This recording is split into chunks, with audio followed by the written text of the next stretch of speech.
11:34 de la mañana y ya tenemos en comunicación a Marcelo Romero, ex fiscal del Ministerio Público de la Provincia de Buenos Aires y tercer candidato a senador provincial de la lista de Juntos por el Cambio de La Plata.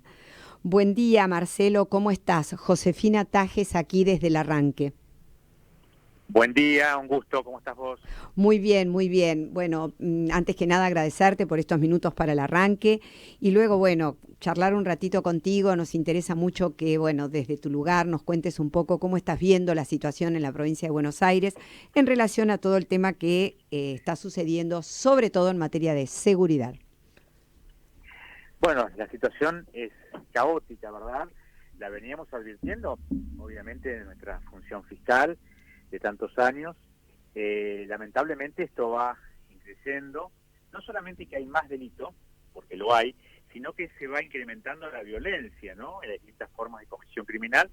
Y ustedes, los periodistas, lamentablemente a diario tienen que ocupar mucho de sus espacios comentando lo que pasa en nuestras ciudades. Es decir, una violencia inusitada, aún desde el punto de vista del delincuente, que castiga innecesariamente a víctimas que no ofrecen la más mínima resistencia. Exacto. Víctimas que además son personas bien vulnerables, ¿no? Una anciana, una chica embarazada, una niña, un niño, un jovencito, un adolescente, para robarles nada, para robarles lo poco que tienen, las pocas pertenencias que pueden tener en su bolsillo, en su cartera, en su mochila, las castigan sin piedad, muchas veces lesionándolas gravemente o matándolas, ¿no? Exactamente. Esto, bueno, tenemos una nueva generación de delincuentes muy jóvenes, siempre hablando de mayores de edad, ¿no? Extremadamente violentos, con una incidencia directísima del consumo de estupefacientes, pero a su vez extremadamente cobardes. Los vemos, o los veíamos, ¿no? En las fiscalías, cuando llegan al día siguiente, una vez que son detenidos, con un estado de excitación total, pero con la mamá, con el papá, con la pareja, con algún bebé, con la familia haciendo una marcha en la puerta de los tribunales pidiendo su inmediata liberación, argumentando que que están marcados por la policía, que los están engarronando en su lenguaje, o que los están empapelando. Bueno, tenemos esta situación y evidentemente desde el Estado, tanto del Poder Judicial, en lo que sea investigación y juzgamiento, como en materia ejecutiva, en la prevención, no estamos dando la respuesta adecuada. Esto hay que hacer una profunda autocrítica a aquellos que tenemos responsabilidad de Estado. Claro, claro. Precisamente un poco apuntaba mi pregunta, dada tu experiencia como ex fiscal y ahora desde el espacio de Juntos por el Cambio, ¿qué ves vos como medidas inmediatas, por supuesto, de producirse la llegada de Patricia Bullrich a la presidencia? Bueno, evidentemente no podemos seguir con la doctrina abolicionista dentro del sistema penal, es decir, aquella que entiende que el delincuente es la víctima de la sociedad capitalista que lo excluyó quitándole oportunidades y que ahora lo selecciona para prisionizarlo. Esta ideología lamentablemente nos ha llevado a esta catástrofe. Ideología que se insufla desde las universidades, ¿no? Desde muy temprana edad, los futuros abogados, que después también son magistrados o funcionarios en las diversas agencias policiales o de policías federales, bueno, tienen esta ideología que es nefasta, Sí. realmente es nefasta. Esto es lo primero que tenemos que desterrar. Es muy difícil, por supuesto, aquellos que ya la tienen arraigada, ¿no?, en sus decisiones. Por otra parte, hay que hacer una profunda defensa del principio de autoridad. Esto no significa justificar a los malos policías, esto no significa mirar para otro lado cuando un policía abusa de su función, o no solamente un policía, un penitenciario, un juez o un fiscal. No estamos hablando de eso, estamos hablando de volver a un estado de normalidad, es decir, como existe en todos los países civilizados del mundo, ¿no? Cuando se viola la ley, tiene que haber una sanción, y eso no tiene que creerse que es un resabio del autoritarismo, no, ese es el principio de una república, es el principio de una comunidad jurídicamente organizada. Y claro, me haces esta pregunta y el oyente puede pensar, bueno, este hombre está diciendo obviedades, está diciendo cosas que son de sentido común. Bueno, pero lamentablemente hoy están ausentes, está ausente el sentido común y está ausente la obviedad. Claro, claro, sí, sí, seguro. Uno la hace porque realmente también se plantea, bueno, son mínimas las situaciones que uno, que desde el Estado deberían contemplar como para modificar esta, porque es tan alevoso lo que está ocurriendo que vos decís, bueno, no es posible que no se estén dando cuenta de cuáles son las herramientas. No puede ser, o sea, a uno le resulta imposible que no se den cuenta. Porque bueno, está a la vista, ¿no? Y está a la vista de qué es lo que estamos padeciendo con el narcotráfico, qué es lo que está pasando con la juventud en el conurbano, y no se está haciendo nada. Claro, y fíjate que yo no te pedí permiso para tutearte, mil perdones. Sí, me podés tutear tranquilamente, bueno, me encanta. nos tuteamos, bueno, gracias. Y recordarás cuando hubo altos funcionarios de este gobierno y del anterior que trataban hasta en forma graciosa, haciéndose los graciosos, con un tema que no es para nada gracioso, como son las adicciones. Oye, el narcotráfico ha arruinado familias enteras con la adicción. Y no estoy criticando al adicto, porque el adicto es un enfermo, claro, pero bajo ningún concepto podemos burlarnos o tomar a la ligera lo que es el consumo masivo de estupefacientes, que incide directamente en el crimen violento, porque vos vemos a los chicos y a las chicas que cometen delito, que están bajo un estado lamentable de salud, producto de la porquería que consumen, ¿no? El paco y todos esos residuos de la elaboración, de la elaboración de las drogas, amén de las drogas ya propiamente dichas. Por otro lado, y me preguntaste cuáles son las medidas que en mi opinión tienen que ser urgentes. Bueno, escuchamos, por ejemplo, antes de ayer, al gobernador Kicillof y al ministro Berni presentar una serie de drones para el delito rural. Hay una obsesión por parte de los políticos y de los funcionarios de las áreas de seguridad de hacer marketing político con este tema, y al delincuente, al criminal, no le podemos dar la información de lo que vamos a hacer para neutralizarlo. Es absurdo. Claro. Imagínate, por ejemplo, en materia de defensa, si un ministro de defensa o un comandante de una fuerza armada está explicando por las redes sociales y por la televisión cuáles son sus pertrechos, dónde están sus vanguardias, dónde está su retaguardia y cuáles son los planes para un eventual ataque armado de una potencia enemiga. Y lo cuelgan por traidor. Claro. Bueno, yo no pretendo que cuelguen a nadie, pero no podemos darle o no podemos seguir dándole al delincuente la información de lo muy poco que tenemos. No le podemos decir dónde están las cámaras de seguridad en los patrulleros, no le podemos decir qué armas usa la policía, no le podemos mostrar los drones y hacer encima una demostración de cómo trabajan para que después lo que estén trabajando es una forma de decir, lo que estén delinquiendo. Ruralmente, sepan cómo se tiene que cuidar de los drones. Claro. O sea, parece que, como dicen los chicos jóvenes, vamos al bombo. Claro. Lo poco que tenemos, lo mostramos. Lo mostramos, lo poco exacto. que podemos hacer, le decimos al delincuente, ojo que tenemos esto, o sea que mejoren su forma de delinquir. Bueno, hay cosas que se pueden hacer. No todo es un desembolso gigantesco de dinero. Respetar la autoridad tiene que salir de la máxima autoridad, sea el presidente, sea el gobernador, sea el intendente. Fíjate que el concepto de autoridad se desdibujó a tal extremo que hoy ya no es autoridad, no solamente el policía, no es autoridad la maestra, no es autoridad la gente mayor. Cuando eso lo mamábamos de casa. Claro.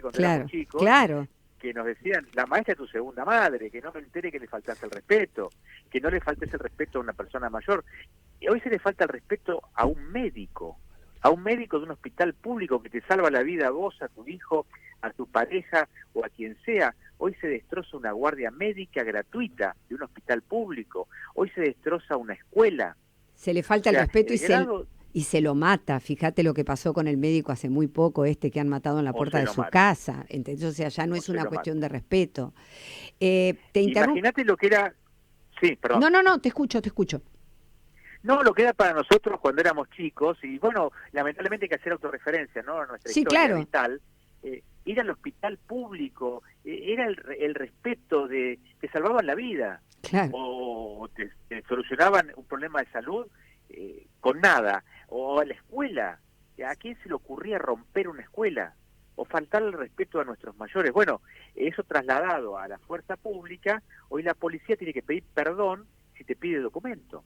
Fíjate cuando mataron al colectivero, que después agredieron a Berni, otro día, que salieron todos a pedir documentos, fue discusión nacional nacional, en los medios de comunicación, en las redes sociales, si la policía puede o no puede pedir documentos. Claro. Esa discusión no está en ninguna parte del mundo. Yo no digo y reitero una y otra vez, no hablo de autoritarismo, no hablo de mala educación, no hablo de policías patoteros, hablo de un personal policial correctamente uniformado, identificado, que sepa saludar, pedir por favor, pedir amablemente que la persona se identifique, porque eso es hacer prevención. Prevención no es que los patrulleros estén dando vueltas por los barrios para mostrar las luces azules. Exactamente. Porque eso le da una tranquilidad al vecino que es ficticia, porque el delincuente espera en la esquina y cuando el patrullero pasa roba. Claro. No va a robar cuando justo esté pasando. Pero también con está... ese criterio hacer medicina preventiva. También está degradada... Las ambulancias... Sí. También está degradada la autoridad desde el lugar de, bueno, y fíjate vos que la policía tampoco puede intervenir por temor a que si interviene entonces, digamos, como que los delincuentes también perdieron el registro de lo que es la autoridad del policía, de lo que es la autoridad, no existe desde ningún lugar. Entonces, es muy difícil hacer prevención en el contexto, digamos, ¿no? Marcelo, sí. te va a hacer una pregunta acá mi compañero de mesa, Omar Villalonco, que necesita comentarte algo. A ver. Marcelo, buenos días. Sabés que escuchando atentamente lo que venís comentando y lo que venís diciendo sobre el tema de la juventud, mira, no puedo dejar de preguntarte esto que comentabas, el tema de que hay una generación nueva de delincuentes. Pero ¿cómo se hace para parar esta especie de delincuentes que vienen de alguna manera atravesando por distintas situaciones? Porque, digo, ¿cómo se hace desde el Estado o propuestas legislativas a través de distintos mecanismos? Porque, digo, hay que pararlo de alguna manera, ¿no? En relación a lo que decís. Sin ninguna duda. El sistema penal juvenil, que fue una idea fantástica, fracasó. El sistema de responsabilidad penal juvenil. Era necesario en su momento cambiar la vieja justicia de menores. Digo vieja porque pasó el tiempo nada más, no porque haya sido mala, pero bueno, no se supo adaptar a las realidades. Ahora, lamentablemente, con el sistema penal juvenil o de responsabilidad penal juvenil, adaptamos una vez más el pensamiento mágico de creer que solamente modificando la ley se iba a cambiar la realidad. Si fuera así de sencillo, podemos traer a los mejores técnicos legislativos del mundo, sí. Cambiamos toda nuestra legislación y cambiamos la realidad del país, y esto no es así. Es decir, se necesitaban nuevos funcionarios con nuevas capacitaciones, con nuevas actitudes para comprender y resolver el crimen juvenil. Ahora, no se creó un solo establecimiento. De hecho, los jóvenes imputables, ¿no?, de 16 a 18 años, que son alojados en los institutos antes llamados de menores, son exactamente las mismas instalaciones que teníamos en 1960, que están en la zona, acá en La Plata, la zona de Abasto. Entonces, no hay una gran inversión en lo que es infraestructura, en lo que es personal. El personal de los institutos de menores o de responsabilidad penal juvenil son empleados públicos de minoridad, no son del servicio penitenciario especialmente capacitados para trabajar con menores y darle tratamiento y asistencia. En fin, creímos que con la ley se solucionaba todo. Bueno, esa ley, el sistema fracasó. La ley es buena, realmente es buena, pero fracasó. Ahora, cuando ya la muchachada supera la mayoría de edad, tampoco se le puede hacer un chascola y a la cama sin comer el postre. Tienen que saber, de una u otra forma, que hay responsabilidades y que hay sanción. No puede salir gratis robar, matar, violar.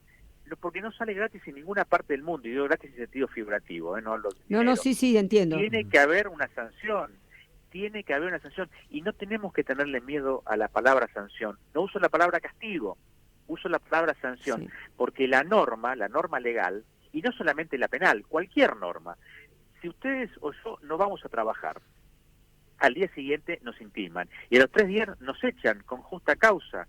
Si uno no paga el alquiler, al mes siguiente nos cobran intereses moratorios y punitorios, y después de tantos meses y de intimaciones nos rescinden el contrato, y eso son sanciones legales, son la contracara de una norma. Cuando la norma se incumple, hay una sanción. Uno pasa un semáforo en rojo, no es derecho penal, es derecho administrativo, y se cobra una multa. Claro, hay una sanción frente al incumplimiento. O sea, pero esto, si uno se pone a hacer una historia, claro, el pájaro, viene desde las primeras comunidades humanas. es decir, Claro. desde la tribu, desde el clan, donde había un tabú, y ese tabú, si se violaba, había una condena, había una sanción.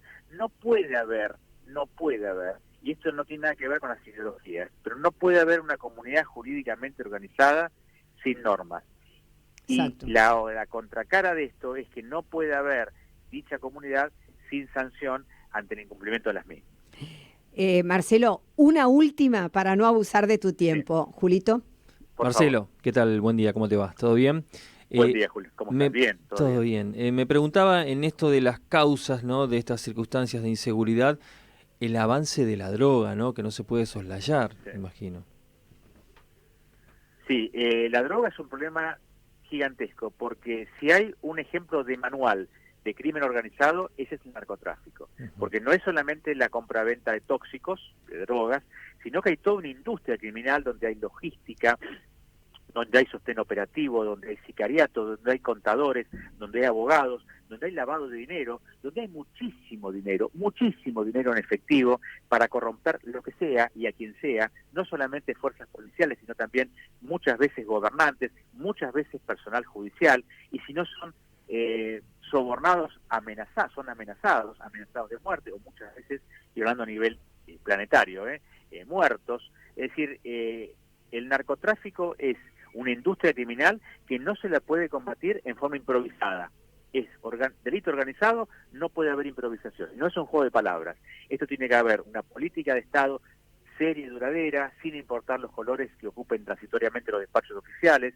Es un delito transnacional. Fíjate que en Santa Fe, por la situación geopolítica única que tiene esa provincia con la hidrovía, no estamos trabajando en forma conjunta con los países vecinos. Al contrario, cuando hay reuniones de presidentes sudamericanos, en lugar de aprovechar estos temas, están ahí, y no quiero decir una grosería, ¿no?, viendo de qué lado son, si son del grupo de Puebla, si son del grupo de si son de... ¿Cuál es el tinte político, digamos? Sí. Claro, el presidente de Uruguay lo viven bastardeando porque el hombre tiene ideas diferentes con el Mercosur. Bueno, es un país independiente y soberano, tendrá sus posturas, pero trabajemos en conjunto. Y hablo a los presidentes, a los señores y señoras presidentes. Trabajemos en conjunto en algo que nos castiga por igual, porque la droga no distingue ideologías, la droga no distingue nada, la droga mata, y como bien decís, haciendo referencia al delito, incide directamente en la violencia delictual, porque se consume, se delinque estando drogado, o se delinque para conseguir droga. Muchas veces esos robos violentos de monedas, o de un celular, o de un par de zapatillas, es para transformarlas inmediatamente en dosis de Paco.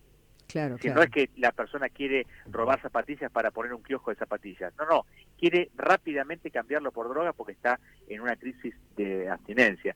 O sea que haber subestimado, o peor aún, romantizado el consumo de drogas, nos trajo consecuencias nefastas, nos está trayendo consecuencias nefastas. Y eso sí, ya no va a alcanzar con la postura de un fiscal o de un juez, sino de una política criminal a nivel regional y planetaria, pero por lo menos tiene que ser en nuestro país mantenida en el tiempo. Marcelo, te agradezco muchísimo estos minutos para Radio Sónica y particularmente para nuestro programa El Arranque. Al contrario, para mí es un placer y a sus órdenes. Muchas gracias, Marcelo, muchas gracias. Marcelo Romero es ex fiscal del Ministerio Público de la provincia de Buenos Aires y tercer candidato a senador provincial en la lista de Juntos por el Cambio de la ciudad de La Plata.